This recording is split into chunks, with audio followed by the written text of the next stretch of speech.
Hello everyone, Sheila back again. Welcome to my channel. It is a horrible, wet, rainy, I think it's rained all night and it's going to rain all day. And it's dull and dark. I've had to put my light on in the living room or else this video would be all... When it's dark, you can still see me okay, but it just spoils the quality of the video. So I've had to put my light on because it's not dark outside, but it's very dull and miserable looking. Anyway, I'm just sitting doing a little bit crochet one of the bags, not the bags, the phone pouch that I'm doing. But I am on another rant. But I'll tell you what I've got knitting and all that before I get on about this rant, because it'll probably take quite a while. This, you're seeing, this is the third little one, and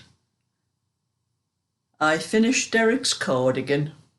It's all packed up, ready to go to the post office, which I'm going to drive round later. There's no way. In fact, drive round. I think my car might need a boat to get round to the post office, the way the rain's coming down. So I'll be taking that. But I'll stop this video for a minute just to show you, because I forgot to add a little video of what Derek's cardigan looked like. But I was doing a tutorial to do the finishing part of it, to show about the buttonholes and all that, and how to put the buttons on and everything. So I took a picture. So I'm going to stop the video and I'll just a few seconds you can see what the cardigan, it's laid out on my table as best I could get it, because it's such a big size. So you can see what it looks like. So I'll stop the video and let you see that.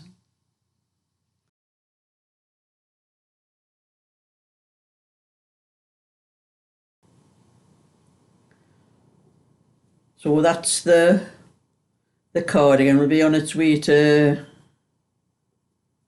Derek later on today. It is just after 2 now, and I'll be going to the post office. I'll wait until around about 3:30 to go to the post office in case I have any orders or patterns or anything to post. And I also like to wait until after the postman comes around, because he comes around very late around where I live, and I am waiting for a parcel delivery, which it's from eBay, but it's been tracked, and they said it was going to come sometime between 11:30 and 2:30, I think it said on the thing.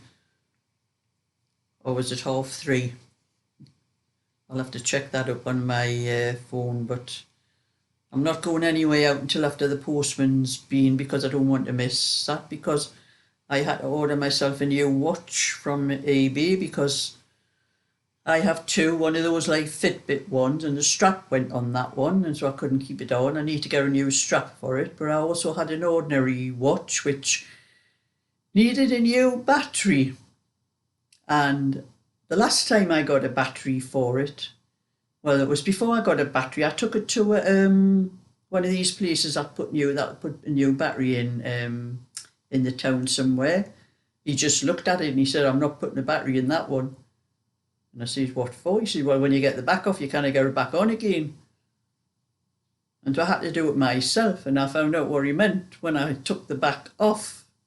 But I did find a way. I had to put it, a block of wood, put some cloth over it, I put it on something plastic, I think it was, then I put a cloth on, then I put the watch on, then I put the back on the watch, this bit of cloth again, and a little bit of wood, and you just had to move that wood backwards and forwards, you know, all around, and you had to get the right pressure for it to go on, and I did eventually get it on. So I was dreading if it went off again, if I had to get a new battery. Well, at the time, I bought 2 batteries for it, and it must have been about 3 years ago. That battery lasted about 3 years. So the battery went. So I found the battery I had bought, the other one, and I put it in, took the back off and put it in, and it was ticking at the start. And I did all the contraptions what I did, where I just told you, and I managed to get the back on. Only when I looked at it, it wasn't ticking anymore. I don't know whether I'd had the battery for 3 years, whether it was lost its power, whether it was no good, whether it was just started, the little bit that was in it started off ticking, or whether I did something, maybe pressed too hard when I was pressing the thing down and damaged it, I don't know. But it did need a new strap, because it's one of those expanding straps, and it was just all too loose on my wrist nut. So I was going to have to get a new strap for it anyway, so I thought I'd just get a new watch. So that's what I did, and that's what I'm waiting for today. And I'm lost without my watch, because I can't wear the it's like a Fitbit type, it's not Fitbit, but it's that similar type. So I need to get a new strap for that, because I do like that at times when I go out walking. I know how many steps I've done, and tells you what your blood pressure is and all those sort of things, So anyway, I'm not going anywhere until after the postman's been, because it is coming through Royal Mail. But anyway, what I have started as well, like I say, I finished knitting all the pieces for the 22-inch raindrop cardigan. But when I do a lot of sewing, which I did on Derek's cardigan yesterday, I did an awful lot of sewing, and it does affect my hands as much as what knitting does, especially when I'm using the needle and I have my fingers like that with the needle sewing it. It sends a pain down my thumb, and that my hands were really aching and that. And I thought don't want to do any more sewing yesterday, because I had finished the little 22-inch one.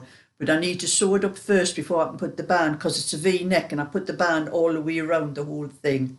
So I need it sewn up first. So I hadn't anything to do last night. I wasn't going to sit and crochet, because I have to see what I'm doing when I'm crocheting. So I couldn't watch anything on TV or anything like that. So I started knitting. I've started the 24-inch, and I'm doing the colour on this label says mustard, but that is darker than mustard.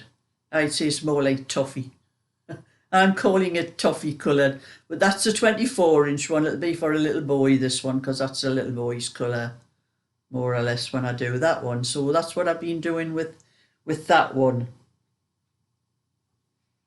And I'll carry on with that one later on, but I'm doing a little bit of crochet, because I had a lot of things to sort out this morning to get Derek's parcel wrapped up and other things and that. And this is the first time I've done anything at all, so I'm sitting down doing a bit crochet now for a couple of hours until I have to go to the post office, and then I'll start with that little one after that. But my rant today is about Facebook. Now, I must have joined Facebook, I think it must be about 20 years ago. I think one of my granddaughters, Charlotte, she lives down Yorkshire way. She was just a child, and she messaged me one day. She sent a message and she says, "Nana, will you be my friend on Facebook?" And I hadn't a clue what Facebook was. I said to her, "What on earth's Facebook?" She says, "What, do you want to be your friend on Facebook?" And she explained it, and then her mum came on and explained all what Facebook was about. So I thought, okay, I'll be your friend. So that was when I started on Facebook. Must have been about 20 years ago, because Charlotte's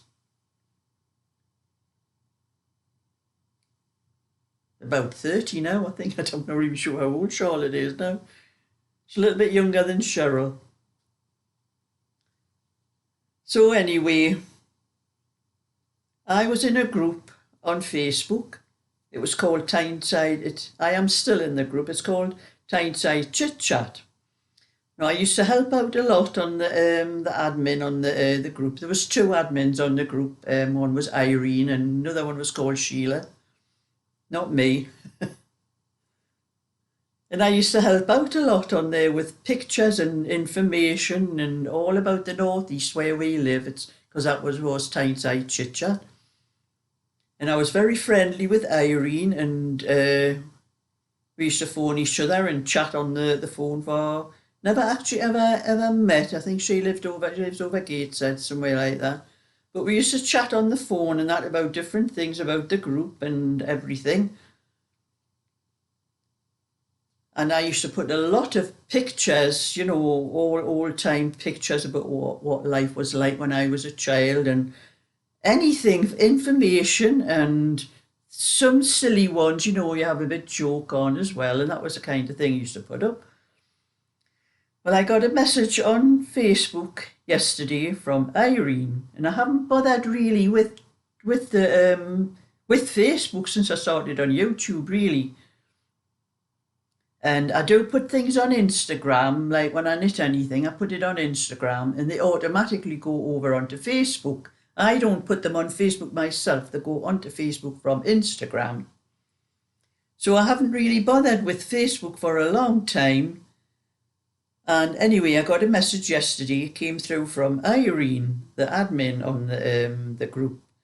And she said something about she'd had a warning on her group about a post, a picture that I put up. And it was to do with child, I'm trying to think of what word they used for it, child sexual exploitation. I couldn't believe it.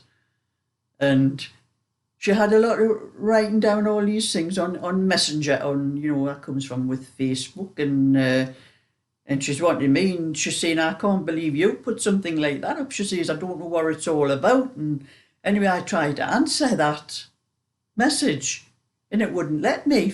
Messenger wouldn't let me. And then it had a little message thing at the bottom saying, my account has been restricted, and to find out why. So I clicked on this thing to find out why. And apparently there was a photograph put up on the Tyneside Chit Chat group. The year was January 2017, 7.5 years ago. And Facebook was saying that this photograph was child sexual exploitation, and because of that I had a hold put on my account. It's only for 3 days. It's up to the 11th of July. So I can't, that was why I could answer my friend's message, because Facebook put a block on me. And I can't comment on Facebook, I can't post anything, comment or anything. And I thought, what on earth? I never put anything like that up on Facebook, on this particular group. So I rang Irene, the admin, and just to explain to her I couldn't answer a message on Messenger because of this restriction they put on my account and that. And she's saying to me, Sheila, she says, I don't know what it's all about. She says, I know for a fact, she says, you wouldn't have put anything like that up. And I said to Irene, I says, well, when I looked through all the information, what they gave me about this sexual exploitation, there was a photograph about the size of my little thumbnail. You couldn't make it out what this photograph was. And that was telling me, and there was a caption, they told me what the caption was, there is always one. And I vaguely remember writing that there's always one, and I'm sure it was like a school photograph of children all sitting with school uniform things on. And so I was told Irene all this, and I says, well, I can't make out the photograph to see what's on it. And she said to me, she says, well, they've sent me a message saying that if I get any more photographs up like that on this the Tyneside Chit Chat, I'm going to lose the group. I says, Irene, it's ridiculous. I says, you know for a fact I wouldn't put anything like that up, and I don't know how it's up anyway. And we had a good chat, and the chatting was about half an hour on the phone. It was getting to about 10:30 by that time. So Irene said she was tired, wanted to go to bed. She says, you will talk till the cows come home. So I left it until today, and I went back onto Facebook where that photograph was, and I used my phone to take a photograph of it, and I uploaded it back into my computer, and I managed to enlarge the photo so I can actually see what's on it. And I now know why they are complaining, but I couldn't believe it, what they were complaining about. This was a photograph. It was actually a school photograph, and there's a lot of little girls sitting on the 2 rows at the front, and there's 1 row at the back where there's a lot of little boys. And right in the very corner, one little boy had pulled his pants down, and you could see his backside on the corner of that photograph. And that's what the child sexual exploitation that Facebook was accusing me of. So I messaged my friend back again and told her exactly what was wrong with the photograph. And I says, the photograph that's on Tyneside Chit Chat, it is a group where nobody can see what's in it unless you join. So I says, it's one of the members in that group, I told Irene, has complained about that photograph. And instead of complaining to Irene, the admin, who would have taken it off, they've complained to Facebook. So Facebook have taken it off, restricted my account, warned Irene's Chit Chat, the group, that you might lose the group if there's any more photos like that. And I cannot believe that they're classing that as sexual child exploitation, accusing me of that. So that's my Facebook rant. And Facebook can stick their Facebook up their backside. I will not bother with them ever again. But I will be able to comment and everything on. So if anybody has been contacting me, try to contact me on Messenger. I will not be able to answer any messages or anything until after July the 11th. I'm not sure whether I can answer on July the 11th or it's the day after that. I don't know whether that's the suspension is up to the 11th or after the 11th. I don't know. But I cannot believe that someone would complain about what that little boy did was just something, that's what kids do. But anyway, rant over.